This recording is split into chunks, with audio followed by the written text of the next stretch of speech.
A esta hora de la mañana le contamos que los 9 jueces de la Corte Constitucional cumplirán el próximo 5 de febrero de 2022 3 años en funciones. Ese día, según la Constitución y la Ley de Garantías Jurisdiccionales, se debe efectuar la renovación de 3 magistrados. A través de un sorteo se establecerá qué jueces dejarán el máximo organismo de interpretación constitucional mediante un concurso público de méritos y oposición que tendrá posibilidad de impugnación. Se designarán a los 3 nuevos jueces. Todo este proceso de renovación lo debe realizar una comisión calificadora que estará integrada por 2 representantes de la función ejecutiva, 2 de la función legislativa y 2 de la función de transparencia y control social. Para analizar este escenario nos acompaña a esta hora de la mañana el doctor André Benavides, constitucionalista. Doctor, muy buenos días, bienvenido, qué gusto saludar. Buenos días, estimado Carlos, estimada Joana, un cordial saludo para todos los ciudadanos que nos escuchan a través de Caché y gustoso de poder estar aquí. Bien, antes de hablar, gracias a usted, antes de hablar de este proceso para cambiar a ciertos magistrados de la Corte Constitucional, quisiera saber su apreciación como constitucionalista en torno al rol de este organismo que para muchos ha guardado cierto silencio cómplice en temas que realmente se ha necesitado pues una opinión. Uno de ellos de actualidad, el tema Yunda. Varias posturas, varios colegas suyos han dicho la Corte Constitucional podría pues, dar una tercera opinión que permita encontrar una salida en este tema. ¿Cuál es su opinión en torno al rol que cumple este organismo? Perfecto. A ver, la Corte Constitucional, conforme está prevista en nuestra Constitución de la República, es la instancia, es el máximo órgano de control e interpretación de la Constitución.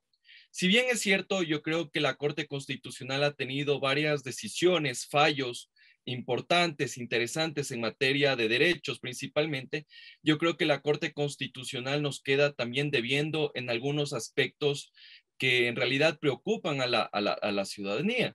Recordemos que hasta la fecha no se tramita, por ejemplo, esa demanda de inconstitucionalidad en contra de aquella ley que se aprobó entre medios y gallos, entre gallos y medianoche, el 30 de diciembre del 2019, en el cual se creó esta figura del allanamiento básico y creó todo ese régimen tributario de las microempresas, que actualmente está golpeando el bolsillo de los microempresarios. La Corte Constitucional no se pronuncia sobre eso.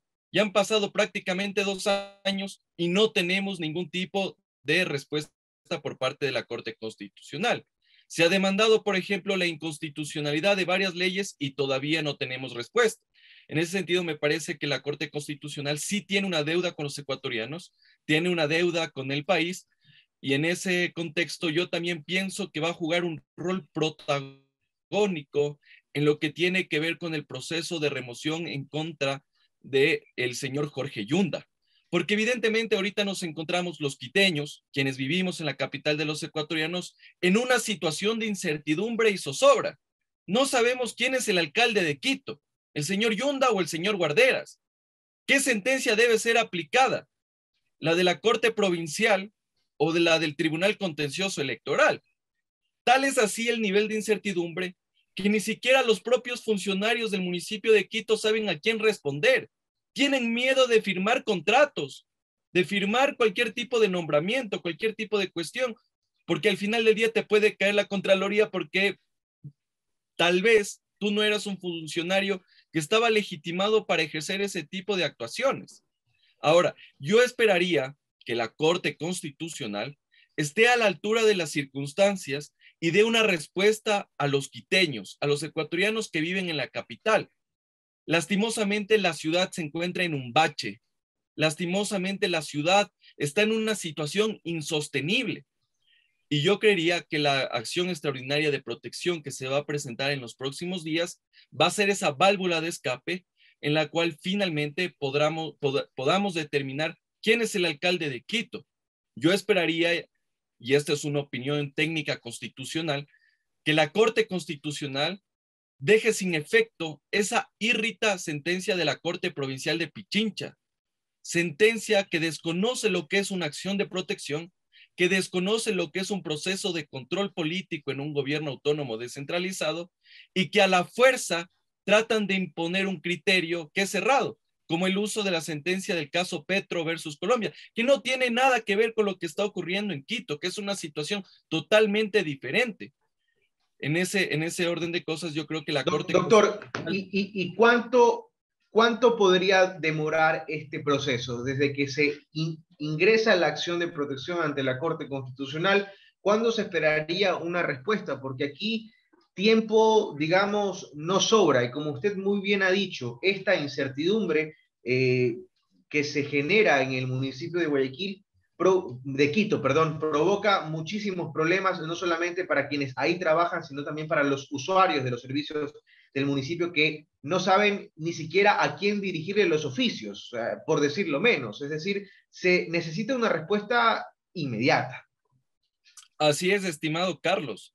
Es lastimoso lo que está ocurriendo aquí en Quito. Tal es así, por ejemplo, que en los últimos días un colega me decía, oye, me llegó una sentencia en la cual conminan al municipio de Quito la inscripción de determinado bien inmueble. Pero ¿sabe lo que dice el juez, estimado Carlos? Que tiene el municipio de Quito 90 días para dar trámite a esa solicitud porque no saben quién es el alcalde. A ese nivel de irracionalidad hemos llegado. Ahora, están corriendo los 20 días término en los cuales se puede presentar esta acción extraordinaria de protección. Entendería que esta semana se lo va a hacer en función de la marcha que se ha convocado para este día.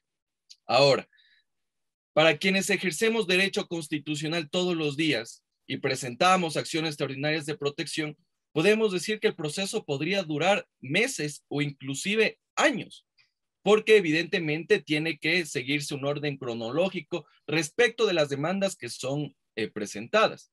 Sin embargo, es necesario indicar que de acuerdo al artículo 7 del Reglamento de Sustanciación de Procesos de la Corte Constitucional, la Corte puede excepcionalmente dar un trámite prioritario a aquellas causas que tienen relevancia e interés nacional.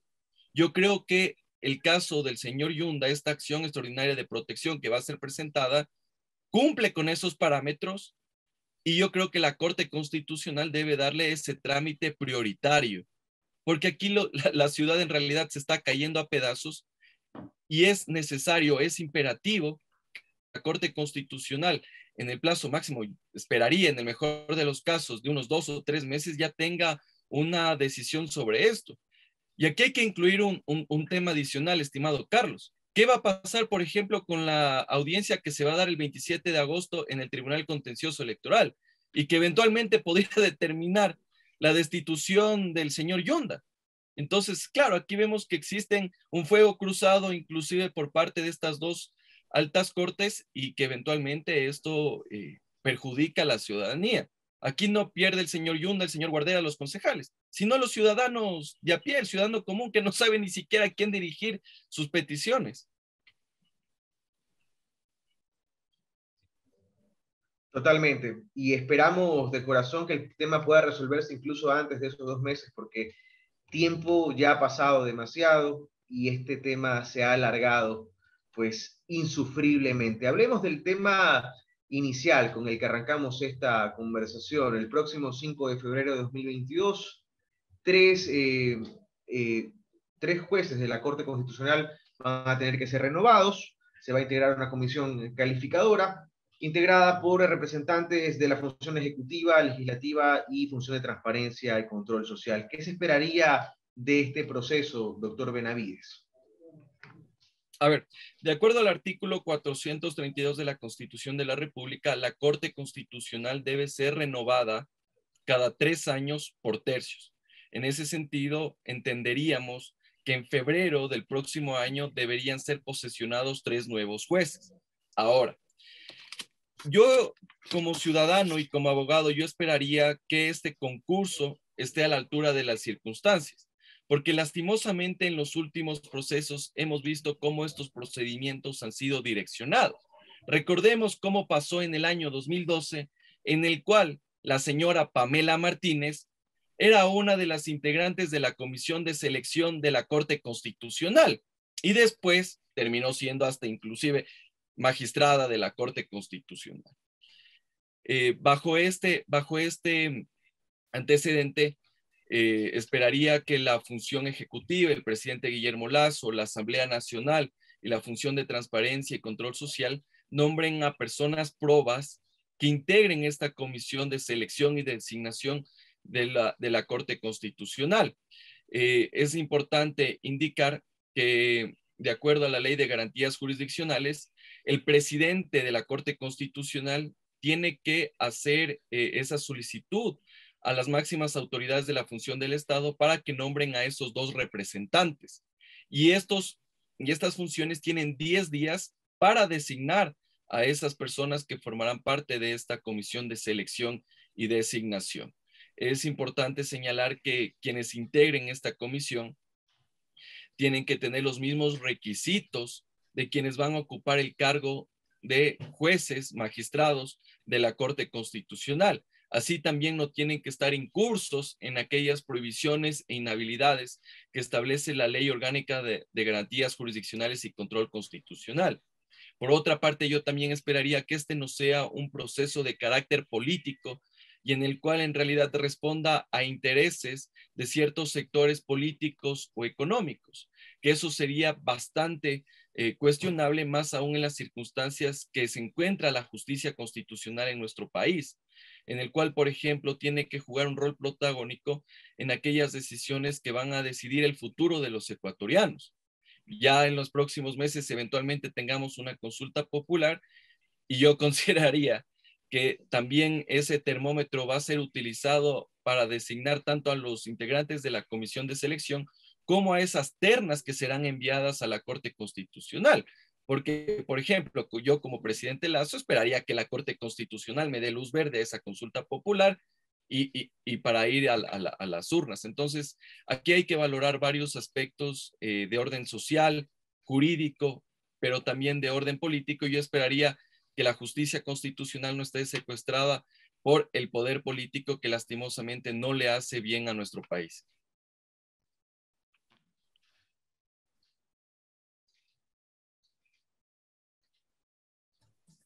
Son las 7 de la mañana con 47 minutos, 7 de la mañana con 47 minutos. Estamos dialogando aquí en Caché Noticias con el doctor André Benavides, constitucionalista. Mi compañera Joana Ramos se suma a esta conversación. Joana, por favor, adelante.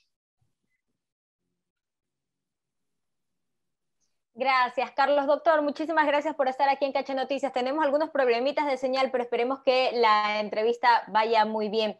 Doctor, ahora quería pasar a otro tema y es otro de los pendientes que tiene la Corte Constitucional y es resolver exactamente las reformas a la Ley de Educación Intercultural, y aquí es uno de los fuegos que están abiertos por parte del gobierno, ¿no? Porque ya se han hecho manifestaciones en varias ocasiones, y es que la Corte Constitucional tiene que pronunciarse si son constitucionales o no las reformas, que entre ellas establece un incremento en el salario de los maestros. Todavía se está esperando un pronunciamiento.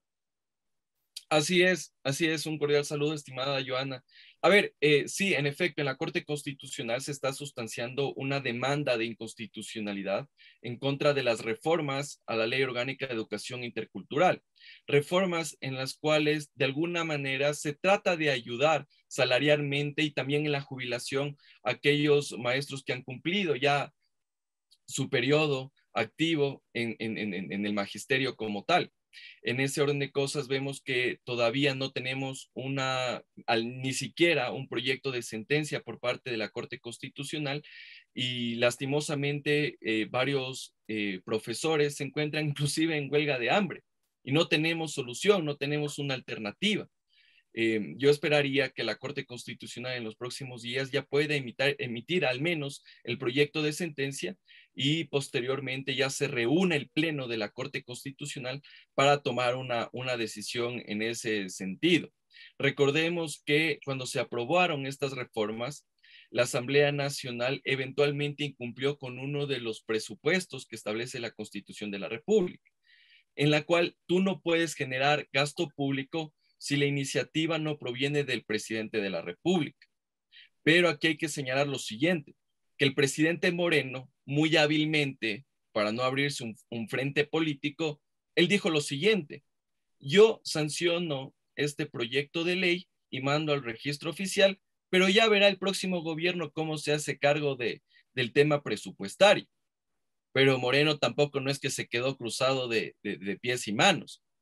Por ahí salió un ciudadano agencioso a demandar la inconstitucionalidad de la forma de esta reforma a la Ley Orgánica de Educación Intercultural. Entonces, en realidad el problema es bastante fuerte, porque lo que podría pasar es que finalmente la Corte Constitucional determine la inconstitucionalidad por la forma de estas reformas, y al final del día termine perjudicado los profesores que actualmente están ejerciendo sus funciones, pero principalmente la afectación sería para aquellos profesores jubilados, en los cuales no van a tener ese reconocimiento justo por todos esos años de servicio hacia los estudiantes de nuestro país. Creo que es importante que la Corte Constitucional ya dicte una sentencia y de una vez por todas nos diga si es o no constitucional estas reformas a la Ley Orgánica de Educación Intercultural. Doctor, y más allá de ver de dónde se va a sacar el dinero, porque una de estas reformas implicaría un incremento del presupuesto general del Estado de más de 3.000 millones de dólares, ¿cuánto tiempo se puede demorar todavía la Corte para pronunciarse? A ver, ahorita se encuentra en la etapa de elaboración del proyecto de sentencia. Yo esperaría que si seguimos los plazos que determina la Ley Orgánica de Garantías Jurisdiccionales, ya deberíamos haber tenido sentencia. En realidad no sé lo que pasa en la Corte Constitucional y aún no conocemos sobre aquello. En ese sentido, yo creo que sí deberíamos hacer algún tipo de presión los ciudadanos para ya tener un fallo de la Corte Constitucional que de una vez por todas nos indique si es o no contraria a la Constitución de la República estas reformas. Es lastimoso que jubilados, que profesores se encuentren en una situación tan lamentable como una huelga de hambre. Inclusive algunos ya han sido hospitalizados y no tenemos aún una respuesta por la máxima instancia de control e interpretación de la Constitución. Esperemos que en todo caso llegue una respuesta. Doctor, antes de culminar esta entrevista, sí le quería preguntar cuál es su opinión sobre este anuncio de la presidenta de la Asamblea, Guadalupe Llori, de demandar o de iniciar una acción en contra de los asambleístas Fernando Villavicencio y Bruno Segovia por odio político hacia una mujer amazónica al denunciar una compra de vehículos de alta gama. ¿Estamos para ponernos en estas demandas?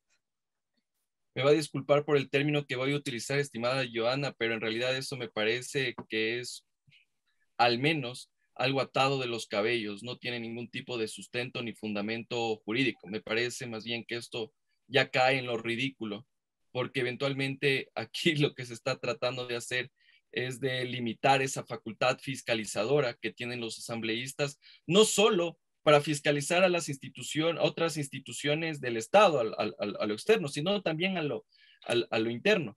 Y creo que no se configura desde ningún punto de vista un delito de odio, y más bien aquí yo creo que los funcionarios son los primeros que están llamados a dar cuenta a los ciudadanos respecto de lo que están haciendo, en lo que están gastando, en lo que están comprando, y desde ningún punto de vista se configuraría una infracción de estas características. Sería realmente sorprendente que al final del día se dé paso. Jurídicamente no tendría sentido entonces. No, desde ningún punto de vista. Y más bien, si es que se diera el caso, sería un precedente nefasto, porque con esto mañana cualquier funcionario va a decir delito de odio, que se está cometiendo algún tipo de discriminación en contra de una funcionaria, y yo no puedo, por ejemplo, fiscalizar algún tipo de contratación. Entonces, a mí me parece que esto no tiene ningún tipo de fundamento jurídico y ya raya en lo absurdo.